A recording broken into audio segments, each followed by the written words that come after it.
If you've been able to tune in the last few days, hopefully there'll be some new information for you. But today's kind of important. It's the end of the week. It's Friday. We rounded out the first week where we've given local orders and changed some of the ways we do business by closing city government offices and senior centers, schools, and those are going to continue into next week. So I want to touch on that. But I do want to say that as we've come through from, I guess it's last week, and been watching around the world and around the country weeks before that, we're clearly maintaining our state of caution and adherence to all of the precautions that have been given out to all of us. We know what they are, but I'll repeat them. The social distancing. And social distancing just doesn't mean for social events, it's for business. In my office, I move the chairs further away from the desk so people come in. They're 6 or 7 feet away. It's the washing of the hands constantly and making sure that we minimize interactions where we can. It's unfortunate. I know we all like to interact. But let's just follow that stuff as best we can. The extreme protocol, and probably the best one to put in our minds that I heard, just as a general rule, is act like you have the virus and you don't want to give it to someone. What would you do in those instances? You want to keep if you're not just protecting yourself at that point, you're protecting everyone else that you might know that can be affected. So let's just kind of keep that in mind. To that end, just to repeat some of the things we've done and then some of the things that are going to change next week, and the opening of or the relaxing of the closures. I don't want anybody to think is a false sense of security that we've turned a corner on this. We've certainly made some progress locally. I think in the state, some of the precautions and measures that have been put in place and nationally are the right things to be done. But we need to operate to a certain extent to allow people to continue to do things they need to do with not interrupting where we don't have to. So with that, Ro, can you shut that door, please? Libraries are going to remain closed through April 3rd, and I wouldn't expect, we're giving dates out in the future that are probably going to be extended, but we're not going to get into this closure for 2 months or 3 months or 4 months at this point. We're going to see what happens. Again, the libraries are closed through April 3rd. The schools are closed, and I would expect this is going to be longer, but they're closed till the end of the month, so March 31st. The transfer station's been reopened. Garbage pickup, I cautioned people yesterday, it remains obviously the way it is, but as it remains as it is, try and bag your trash. That makes it safer for our public employees and for everyone else. So the more we contain whatever we kind of touch and contact and put in the trash is always better. Recycling will resume next week starting Monday. So recycling will resume. We'll pick up again starting Monday. So today's Friday, so on Monday, those of you that get recycling pick up on Monday, expect that it'll start. If you miss it, obviously the cycle will start so you can get the next one, but probably backed up a little bit. Bridgeport Health Clinic on East Main Street, Communicable Disease Clinic, open Monday through Friday from 8 to 3:30 to provide services for TB patients only. So this isn't, we're not doing these wholesale reopenings. We're being strategic, if you will, or surgical, if you can use a medical term, to say this is what we need to do. So Monday through Thursday from 8 to 3:30 to provide services for TB patients only. Okay, now Lion Terrace, the main, what we always refer to as City Hall, 45 Lion Terrace, is closed. But some of the services there, all car, property taxes, parking tickets, and WPCA sewer payments can be made using the city website online payment platform. Click pay and follow instructions. If you have any problems regarding the tax bill, email. I'll give you the email address, but you can always call my office too. Email collector, COLLECTOR 311 at bridgeportct.gov. So a lot of these are bridgeportct.gov. It's collector 311 at bridgeportct.gov. I usually pay mine online. It's so much easier. It took me a while to kind of shift over from writing the checks and sending them in or calling. Never even want to go down and wait in the lines, but online is pretty easy. Tax assessor and tax collector open on a limited basis next week. We'll give you the hours and the protocol that we're establishing. I hope to have it for today, but I think importantly, we'll have it on Monday. So we'll be able to tell you if it's not Monday, but during the week, the tax assessor and tax collector will be open on a limited basis next week. Generally, this building, I'm in 999 Broad, is closed. It's going to remain closed with some exceptions coming up. Again, senior centers are closed, the zoo's closed, the golf course is closed. If you haven't heard this in the last couple of days, WPCA Eastside Customer Service Center, that's closed.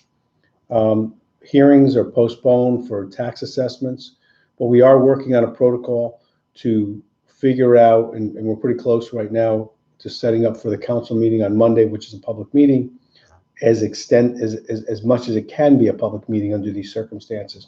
And we're going to look at the same thing with some of our land use boards.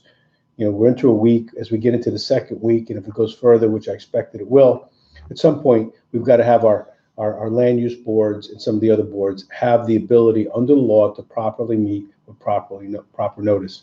So I want to give a lot of kudos, if you will, to our department heads, our CAO's office, economic development, the mayor's office, and others that are helping to pull those together. Finance office with the payroll, keeping that going.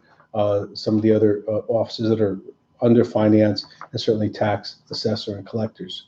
Vital records as well, open to funeral directors to be open next week for birth certificates. We're developing that plan concerning the exact hours. So the exact hours, if we don't post them over the weekend on the website, they'll be posted on Monday, and I'll announce them again through this process. This we call the remote town hall, if you will, on Monday at 12:30 to 1. So for funeral homes, that came up. Large gatherings, 50 people, applies to funeral homes and wakes. Some funeral homes are live streaming services or staggering visits in order to, adhere to the protocol. All these actions are to reduce the spread. So we appreciate that. It's difficult period of time, as I mentioned yesterday. This is for people if they have to go through a funeral, a loss of a loved one.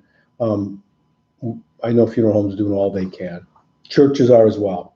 The gatherings at churches, please continue to support our houses of worship. They're there for us in so many ways, and we have difficult times in our personal lives. Certainly they're there. Also, they are community supporters. They are supporters of individuals in the community who have nowhere else to go. And they don't just, all the churches that I know that I've worked with, that you attend, that I attend, go out of their way for feeding of people that need a meal, of helping to provide support. They have ancillary nonprofit organizations. So we can't forget them. They're an integral part of the fabric of our community. They do so much. So let's support our churches. Whatever church you go to, continue to do that, even if you can't go there to gather and to worship. Some of them are doing remote services as well. Parks, I think we talked a little bit more about parks. We want people to go out and jog in the park, to get fresh air, to go for a walk. We want people to use the parks. They're not going to be harassed by anyone telling you can't use the park unless there's a gathering that would allow itself to create a problem for Corona. So that's down to 10 people or people gathering together. So think about that. We want people to get out. We don't want this cabin fever in staying home, although we're encouraging people, obviously, to stay home. All closings and information about Bridgeport can be found on bridgeportct.gov/corona closings. So bridgeportct.gov/corona closings. Okay, also new information, town clerk's office. For those that are involved with records, will be open for business beginning Monday, March 23rd on a limited basis. Hours of operation will be as follows. Monday, Wednesday, and Friday from 10 to 2. So you're going to be able to get in there Monday, Wednesday, and Friday from 10 to 2 if you need to. A lot of this is for land records. The number to call for an appointment, 203-576-7208. So that's the number to the town clerk's office, 203-576-7208. All the city offices are 203-576, and then 7201 is the mayor's office. 7208 is the town clerk's office, and that's for land records if you want further information on that. I'm going to go through some of the other ones. I'm going to say hello to Jennifer, Lisette, is it Sheena? Mm-hmm. And Sheena, Richard, Brenda, and Frida. Thanks for joining. Appreciate it. And everyone else for joining. Hopefully the information we give is helpful. And if I fumble or stutter, or you can't figure out what I'm saying, because sometimes I go off on a tangent, you can always go to our website. We'll be posting these. Hopefully the local media continues to carry the information as it changes, or 203-576-7201. So EOC, emergency updates. So we'll repeat this, but it's important to know we activated the emergency alert system. So if you've received texts or calls, the City of Bridgeport EOC is utilizing the state of Connecticut's alert system to inform residents of updates and how to stay informed. That's kind of the extreme, quick way for us to get information out should we need to. That's really not where we're at right now, but we're utilizing the system. There may be points in time coming up. Look, we're going to prepare for the worst. We're going to work for and hope for the best. We're going to do everything we can to ensure to minimize the impact of this, but we're going to be prepared. And this is one way to make sure people are informed. Information is critical and again, we haven't seen something just like this, not in my lifetime, but when we have incidents like this, where it's constantly changing information, constantly impacts from around the world, from other places, and we're kind of asked to stay at home and get information, hopefully reliable information, such as we're providing here. These alerts were sent via text message or phone call. So if you got a phone call from an 860 number, that's kind of the Hartford area, 860-920-3337, they'll describe any instructions or message alerts. So just something to, if you see those come in. A text and email will also be sent to those by means of notification that have been included. And if you want to opt out, I don't suggest people opt out unless it becomes a problem. You can opt out, and that can be found, the way to do that, at ctalert.gov. So if you don't want these, you don't have to get them. You can opt out by ctalert.gov. That's where you get the information on that. I touched on unemployment benefits. I watch the news, the CNNs and all that, and how they talk about the numbers going up. I watch the federal government, how they're talking about providing more for states for unemployment insurance benefits. I emphasized yesterday, this is insurance. We've paid into this. This isn't a giveaway. This isn't a handout. So don't feel like that's a situation. Someone told me a statistic, and maybe somebody wants to correct me if they want. They can Google it. Some 40% of individuals in this country live from paycheck to paycheck. So if that's the case, or any number close to that, you got to figure that if someone's employment is interrupted, then you're in a situation where your life's going to be impacted. And the question is, what are you going to do about it, and what is available? This is one of the avenues that's available that we're entitled to if you qualify. You can go to file, FILE-CT for Connecticut, FILE-CT UI, the letters UI.com. So FILE-CTUI.com and file a claim. You can do it online. You can do it while you're sitting there in your home or apartment or place of work. For unemployment, well, if your place of work, you will be applied. So if you're home, to the Department of Labor, they'll not process. They don't want you coming in. They're not going to process in the office. If you indicate a return to work date less than 6 weeks, we'll make it so that you automatically receive a check through direct deposit or spending cards. So that can help accelerate. Talk to your employer about being furloughed or filing with the intent of being back to work in 6 weeks, and it cuts down processing time. So think about that. Do your research on it. See if it applies to you. But you need to know, and I feel it's important for all of us to know this is something to at least be aware of. There 5 to 7 days processing time. Currently, there's 5,000 claims a day. So if you're going to do it, know that you probably want to get there sooner rather than later. Again, working with career resources to provide a service and guidance from career counselors will be up and running on Monday. So that's another thing. If you want, you can call locally to Bridgeport 203. This is a 455 number, 455-2700, and press option 1. That'll direct you to a live staff member who can answer any questions. I'll repeat it again. For help, we're working with career resources. That's 203-455-2700. And if you want, press option 1, that directs you to a live staff member who can answer questions.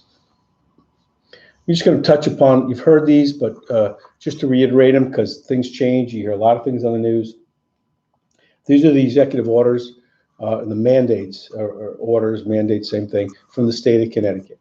So there was some question over the nail salons and the barber shops and people wanting to get haircuts. My friend Steve Nelson was supposed to be down here yesterday, keep 6 feet away and talk to me, but he said he went for a haircut. I thought the haircuts were closed, barbershops were closed, but I think they are now. Nail salons, barbershops, and related businesses are to be closed effective today at 8 p.m. We know about restaurants and bars, that's takeout only. This is new. Malls. So the nearest malls is Trumbull, Milford, Norwalk has a new mall. They are closed.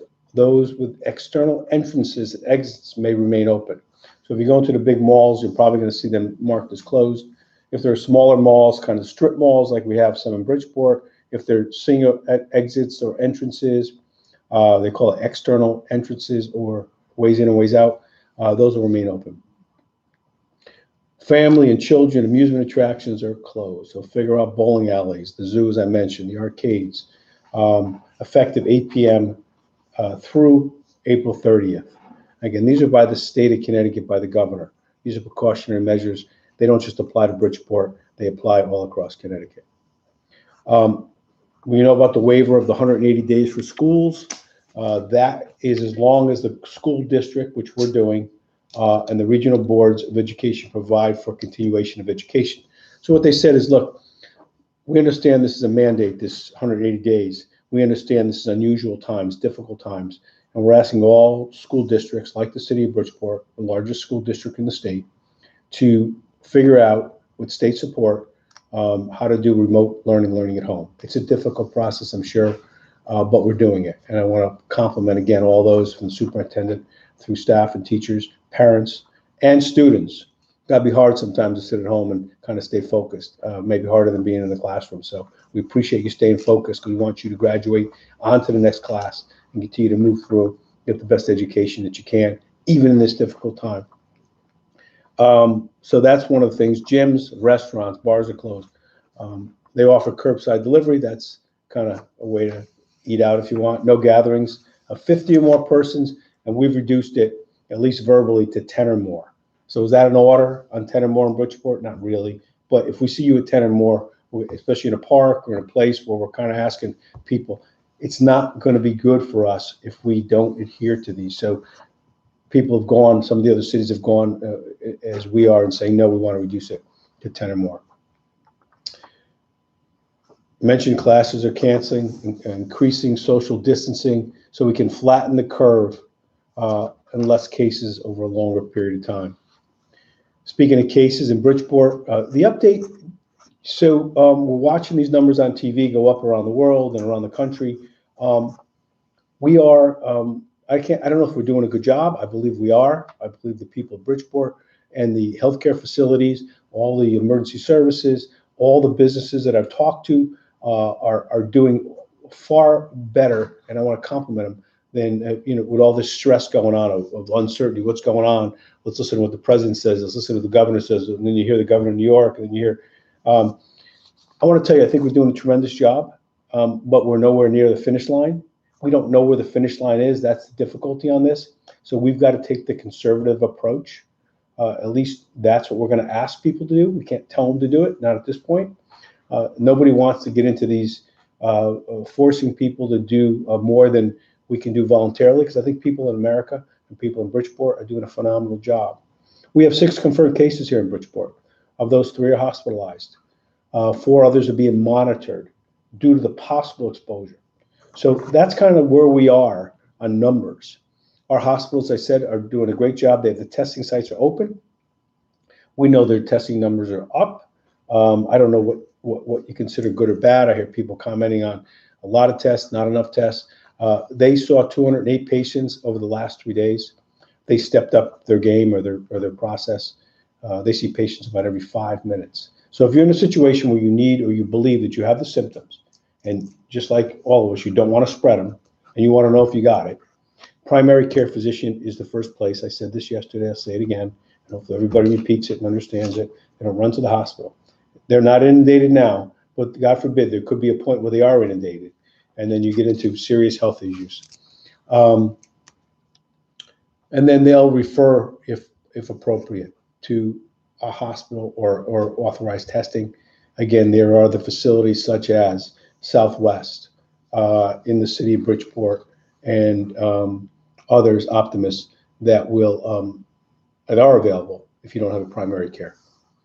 St. Vincent's is open to receive physician's orders. Again, orders from the doctors to be tested. I know Juan's, a friend of mine, Juan is watching. George Cruz wants me to bring up, which is very appropriate, and I will touch upon it when we get to Greater Bridgeport Transit. But as much as we're saying to people, stay at home, we have a group of residents, people, citizens, others from everywhere that live in the city of Bridgeport don't have homes. And so we have a special challenge in a variety of things. One is to educate them if they're not paying attention, as you might be on this or the TV. Two, to have them have adequate accommodations, and if they're homeless shelters, that the shelters, which may have limited space to start with, have to create social spacing as well.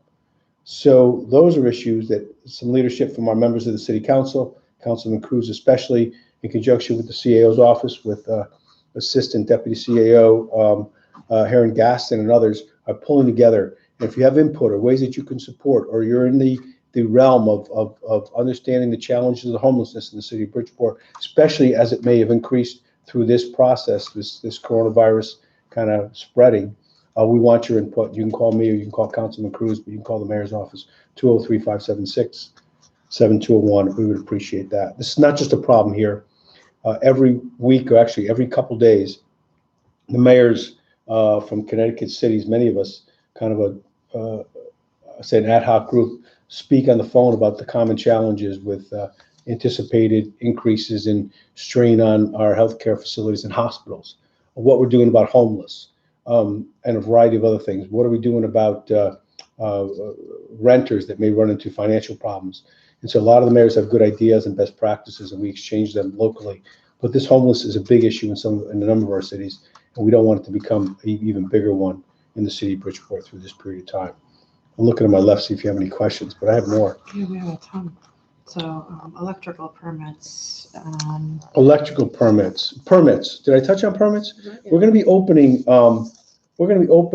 Some of the offices. I've mentioned building department and people wanting to get permits. So I'm not sure if we're going to be open on Monday, but we will have announcements up on the website, and I will touch in more detail. We had some meetings, conference call meetings on this earlier today with Tom Gill, who's head of that oversees that department. He's head of Office of Economic Development, and that oversees building and engineering and all those. And they have a plan in place. He emailed me last night with the CAO that they have a plan in place, and we want to put it in place starting this week coming up.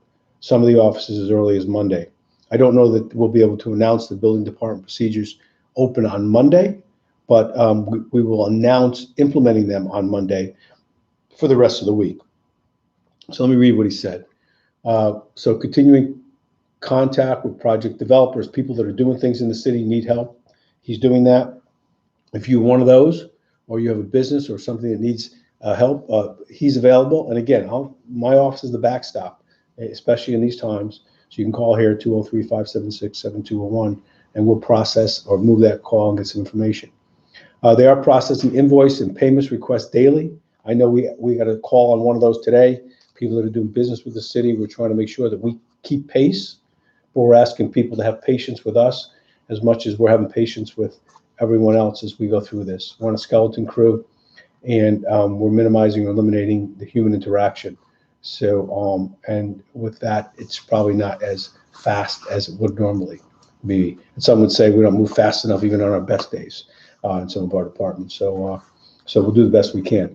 Finalizing building department procedures, inspection procedures, trade permit procedures, the plan review process in accordance with this this virus. Implementation is listed here as Monday. That's Monday, March 23rd. So we'll have finalization on that. Finalizing the building permit process, again, in accordance with the new protocols. Departments involved are zoning, building, engineering, and the fire marshal's office. And again, early next week. So if we don't have it up on our website and you don't have an answer today, which you may not, on Monday, we'd like to have those answers. If we don't have the schedule of of office hours, if that's what it's going to be. It's probably going to be by appointment. It's going to be with limited contact. It's going to be with rotating staff coming in and out on a minimum basis, but in order to at least meet the needs. So someone who's doing work out there that needs help, support, permits, authorizations, meetings, review by city agencies under the development office, building, and so on, will have that opportunity. Developing plan, we are developing a plan to utilize Zoom. I don't know if you've ever heard of Zoom. You can look it up. It's a way to meet through the computers. That may be the utilization or the system we utilize for our city council, full city council meeting on Monday evening, which is being pulled together now. But I think we're going to utilize that under the new protocol for online land use planning and zoning and ZBA meetings as well. So people are sitting back going, geez, I got all these problems and now I can't even, I want to keep my business going, or I want to keep this project going. I can't even get a meeting or a hearing with the zoning board. Yes, you can. We'll get there. Just give us a little time. Hopefully by next week, it sounds like by Monday, we'll have a protocol in place to begin that process again. Now, we haven't lost much time here. We just began these shutdowns, at least in Bridgeport, on Monday. So I think this was a good week for us to kind of gather internally. And we've done a lot of the spade work, if you will, to kind of put ourselves in a better position for as early as next week. Again, I want to caution people, just because we're opening certain offices or taking certain actions to relax, where the trend and the necessity, frankly, is to tighten up, because some of the worst of this apparently is still ahead of us. We're just doing what we need to do within protocol to maintain operations so as not to stop the orderly and necessary conducting of government in conjunction with residents and with businesses. We will, though, as we do this, try and put a protocol in place that's good not just for a week or for 2 weeks, but if this goes for months, we want to have a protocol in place that allows us to conduct business, allows us as the local level of civil government to continue to operate, and we will do that. I don't see obstacles to that, but we need people to be patient. We need to allow ourselves to kind of understand the challenges and then put the right things in place, and we've done a lot of that work just this week alone. I think we've covered most of this. We have a couple of issues. Okay, I'm just going to mention real quick, because I said this yesterday. The UI and the gas company are relaxing their protocol for shut-offs and for collections because they understand this may be a challenging time. I wouldn't encourage anybody to get behind in the bills just because of that, because there is going to be come to roost at some point. So keep up with it, but you need to know that if it comes down to eating or other challenges financially, that there is some latitude with the utility companies, and I thank them very much for that. Just because they understand the problem and they're doing something positive about it, and they're taking a little bit of a hit on it, so it's greatly appreciated. Speaking of health, Access Health CT enrollment is open. That's accesshealthct.com. So you should at least, if you want to, know that it's open and you can apply for that. And back to the buses. The buses are running and they're free. I want to thank the Transit District for doing that. What they're doing is they've waived their costs. They're saying come in the back of the bus for protocol to minimize contact, take safety precautions, and ride with extra sanitizing. Individual riders kind of keep a distance. Maybe you don't want to sit next to each other. We want to minimize contact if we can on public transportation, so appreciate that.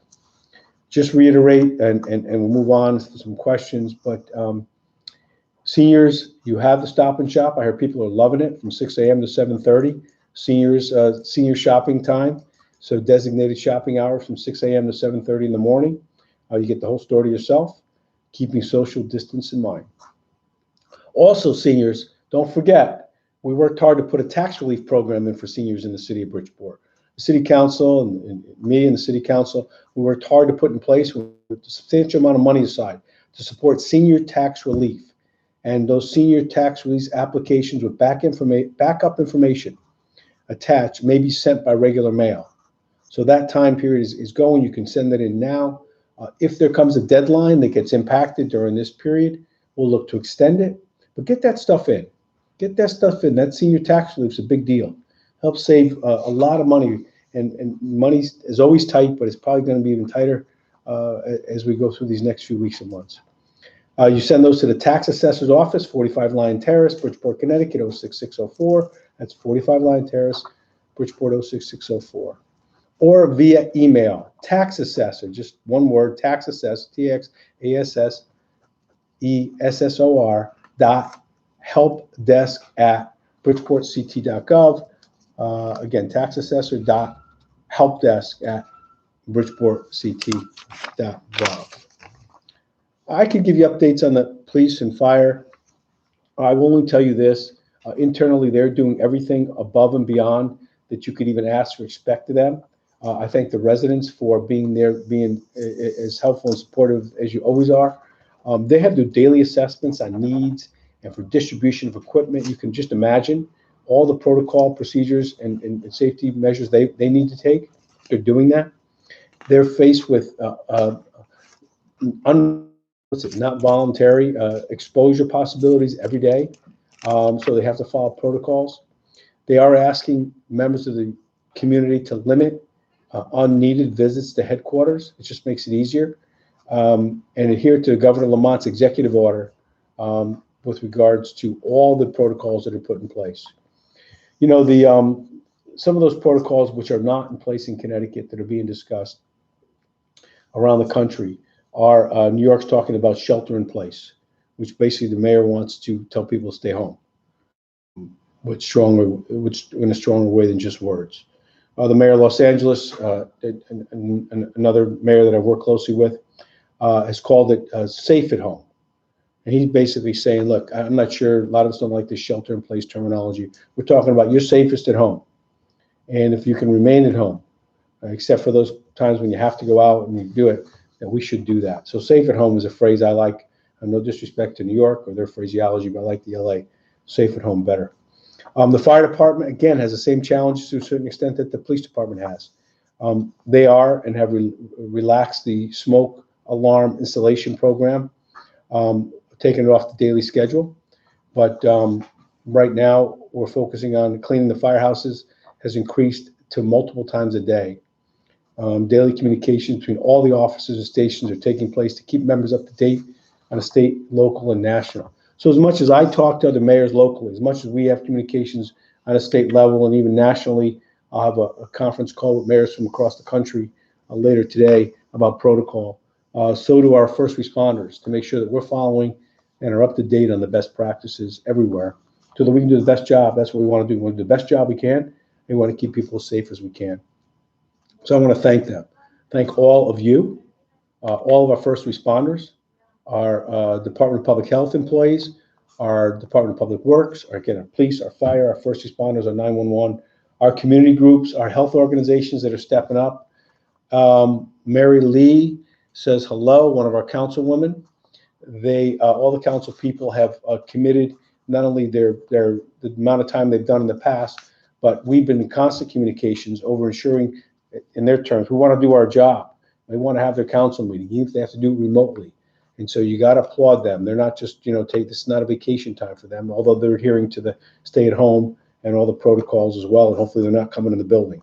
Stay home, council members. We stay in touch as we do, but let's at least, someone were at the NLC, National League of Cities. They were there getting best practices, participating. Some of them were leaders in the national organization. And yet that even had a coronavirus infect some people there, which sent a little bit of a distant scare to some of our council members. We're wishing only the best on that, and I'm sure it's going to be fine. Again, thanks to all the media partners, keeping our residents informed. I'm not going to shut off yet. I'm going to see if there's any calls come in that we didn't get a chance to respond to. There's a couple, and then tomorrow, Saturday, 10 a.m. to noon on WIC. Oh, yeah, so we're going to be on tomorrow, 10 a.m. to noon on a WICC local radio. So it won't just be me going through this stuff, although this is important. We'll also have key individuals, the experts in the field, the department heads. I don't know exactly who they are yet. We'll have a lineup there. But if you get time to listen, just put it on the background if you're home with other information. It'll be your local players of the city of Bridgeport, bringing everybody up to speed in a much more elaborate kind of discussion. I will tell you that I signed on to a letter speaking about other levels of support and where we're going. I'll just touch on this before we close. But mayors nationally have not been sitting around, although we're focused on our cities more so than I've ever seen mayors collectively work on some of the challenges. When you get a kind of an outside threat like this, it really brings home how we make sure that we do not just our job well, but we have to do it above and beyond. But collectively, at the same time, we also know there needs to be help from other levels of government. And we are pushing hard on the federal government. We issued our own letter. I signed on to a letter with hundreds of mayors earlier this week. That's, and we think we need this. This isn't just we're not looking for a giveaway. $250 billion requested for direct emergency assistance to cities, to us in cities. If you look around the world, the challenges of coronavirus, the devastation of coronavirus, the impact of coronavirus is in cities. We're more densely populated. People live closer together. People have greater contact. That's why New York is in such a state of uncertainty. That's why the mayor of Los Angeles is out nationally talking about some of the protocols that need to be put in place there. The mayor of San Francisco did do what she calls, they called shelter in place, or asking people by mandate or by order to stay home. I don't think a city our size at this point is going to take that position. I don't hear anything from the governor's office telling us that they're going to do that in Connecticut. Although being so close to New York, I know even talking to the mayor of Stanford is even closer to New York. We have concerns. A lot of the cases that have come into Connecticut have come through New York. And with the millions of people in New York, the population has much more at risk, at least in sheer numbers of devastation, the amount that can be impacted by hospital beds and the need for medical care. So you can understand we're kind of, as much as we're protecting ourselves here, we're all kind of in this, if you will, together. So we're working together. I'm looking for continued leadership, strong leadership out of Washington, out of Hartford. Our state delegation has done a tremendous job, both in Washington. I spoke to our congressmen. I speak constantly to our U.S. senators about this. They are fighting down there for us. I want to compliment them. Difficult times for them, difficult times for us. But as we do this, we'll keep informed. We'll get through, as we got through this week, we'll get through the next week, and so on and so forth. And when we start to see some kind of the finish line on this thing, we'll kind of project out where we're going. I don't want to get too ahead of ourselves. Some are talking about not just the next couple of weeks, but the next couple of months. So let's hunker down. Let's stay focused. Let's stay in touch. Let's stay together. Thank you for your support. Did I miss any questions? Anything we can't cover? Didn't cover? Forgot to cover? You got a lot of compliments on the gray. You like the gray? I don't know. We talked about gray looks like the color of the day. Then I got compliments because I didn't have water as I coughed yesterday. It's a learning experience for all of us. Thanks so much for tuning in. We'll do Monday at the same time. We'll be on WICC tomorrow from 10 to noon. Thanks so much. People were being funny.